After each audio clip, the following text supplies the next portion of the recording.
Hey guys, I'm Dev, and I don't get the controversy behind The Last Jedi. What are you talking about? On Rotten Tomatoes, there's a 37% gap between the critics and the user rating, and some of the most diehard Star Wars fans have big issues with the way it steered the saga. I loved it, and so did the rest of the NowThis Nerd team, and we were a little curious why this awesome movie has become so divisive. We are issuing our strongest possible spoiler warning for this one. The entire movie is fair game, so if you haven't seen it yet, we've got a whole playlist of Star Wars stuff for you instead. Now, for all of those of you still with us, let's figure out why people hate The Last Jedi. For years, we've been poring over every scrap of information trying to learn what we could about this movie, and plenty of fans have passed the time conjuring up all kinds of theories. Is Snoke a disfigured Mace Windu back from the dead? Was Rey created by midichlorians? Is she secretly a Skywalker? A lot of the most hardcore Star Wars fans were desperate for answers, but all of those red arrows in the YouTube thumbnails were pretty much pointing to nothing at all. But one thing we can all agree on about The Last Jedi is it didn't go the way we thought.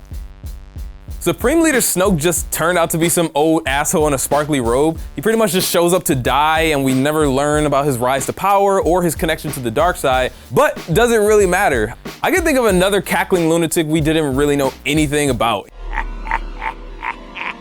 In the original trilogy, Emperor Palpatine was just as shallow as Snoke. He's nothing more than an extremely effective plot device. Your thoughts betray you, Father.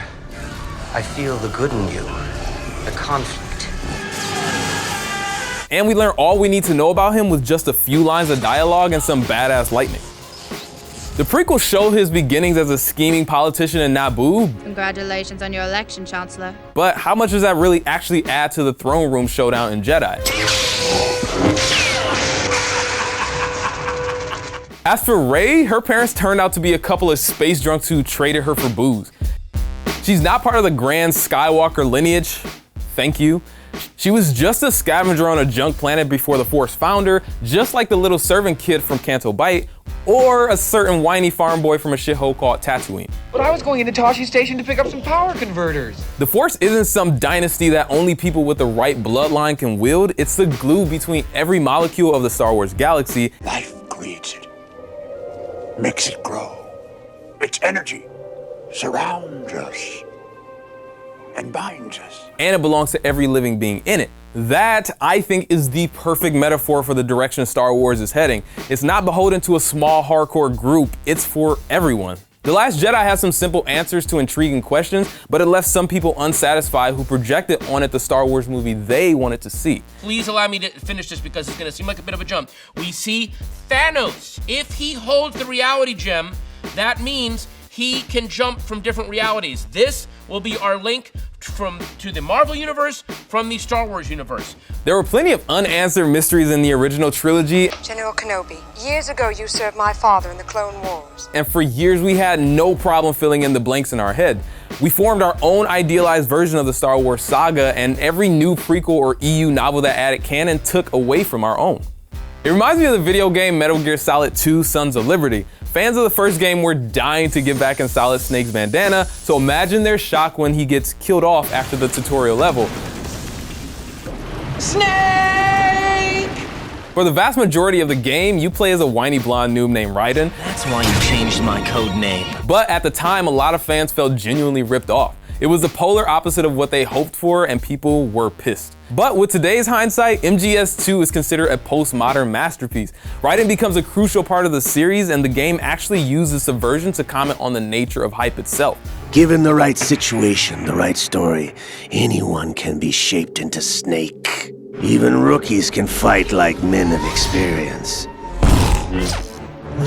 Sometimes we have to let go of our expectations and get excited about what's new. Just like The Last Jedi, it's about moving on. The Last Jedi is about tearing down the mythology of the Star Wars characters, bringing them down to earth for one last up-close look before they die and become legends. Luke Skywalker isn't the same bold and beautiful hero we last saw him as.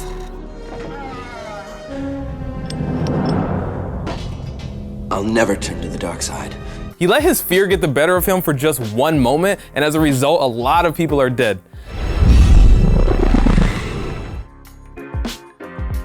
Luke has nothing but contempt for the Jedi legacy and actually voices a lot of the issues people had with the prequels. For all the talk of the wise and powerful Jedi Order, they were asleep at the wheel during Anakin's fall to the dark side. While they were practicing their cool flips and having boring council meetings, they were completely blindsided by Darth Sidious and their whole religion got wiped out by CGI clones.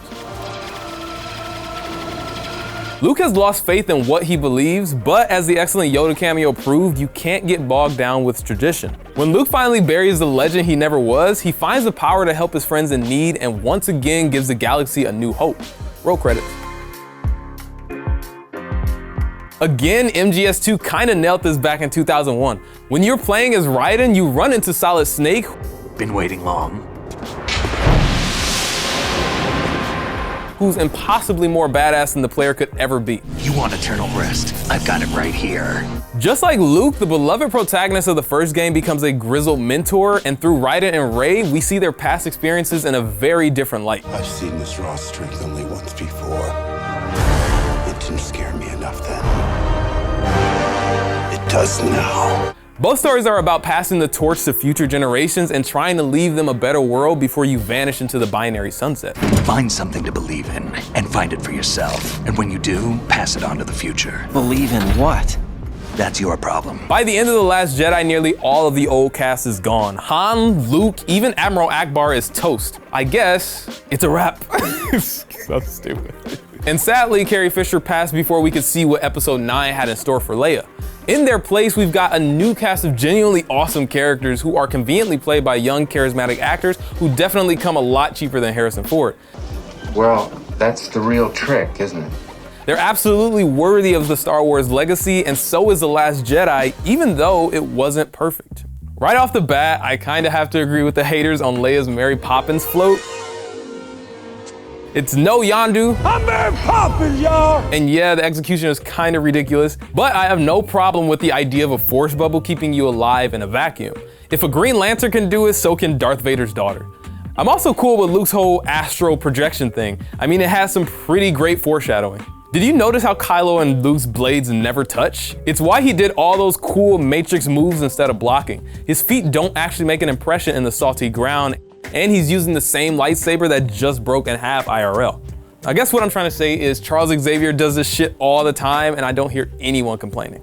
There were some plot and pacing issues and the characters were a little quippy at times, but with Han gone, we can't just laugh at Chewie growling. Oh, really? You're cold? Because he's a vegan now and they don't have a sense of humor. Oh shit, he's a vegan. I do agree that Finn and Rose's whole quest was ultimately kind of pointless in the larger scheme of the story, but hey, this is Act 2 of the trilogy. Our characters are supposed to screw up and fail, so they'll do better in Part 3. All in all, we think Rian Johnson made an excellent Star Wars film, and so did Lucasfilm since they gave him his own brand new trilogy as a reward. The Last Jedi feels like he wanted to clear the slate and start fresh. Now that we're past the necessary nostalgia of The Force Awakens, Johnson was able to drop the baggage and make a far less conventional film. Of course, that makes it a little awkward that JJ's coming back for the next one. Hope he didn't have any big plans for Snoke, but I think he'll respect the new direction Johnson has taken the Star Wars saga. Hey guys, thank you so much for watching this video. I know we're stepping into some hot water with this one, but we really love The Last Jedi, and now we want to hear what you guys think. Let us know what you thought in the comments below, and we'll be reading them and responding. And as always, subscribe to Now This Nerd. Thank you.